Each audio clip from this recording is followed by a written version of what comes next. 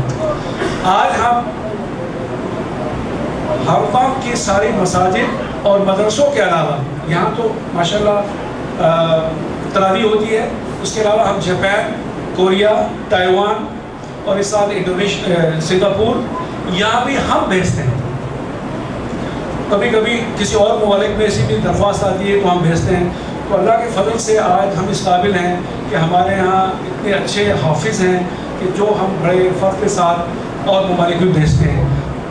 تو یہ چھوٹی سی بات آپ کو بتانی تھی، وہ اس لیے کہ ہمارا ابھی جو آپ نے عرض کی، وہ کہا فرمایا ہے مولانا صاحب نے، لیکن ٹرسٹی جو ہے، میں آپ کو بتاؤں، ٹرسٹی کا ہمیشہ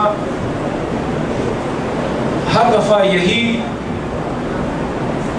رہتا ہے کہ وہ حد الامکان کوشش کرے کہ ہمارے یہاں مذہب کے لیے جو بھی صحیح کام کر رہا ہو اس کی مدد کرے۔ ایسا کبھی نہیں ہوتا کہ ٹرسٹی یہ چاہے کہ کسی کے لیے رخنہ اندازی پیدا کرے یا کسی کو روکے، ایسا کبھی نہیں ہوتا ہے، نہ کبھی آپ ایسا سوچئے گا۔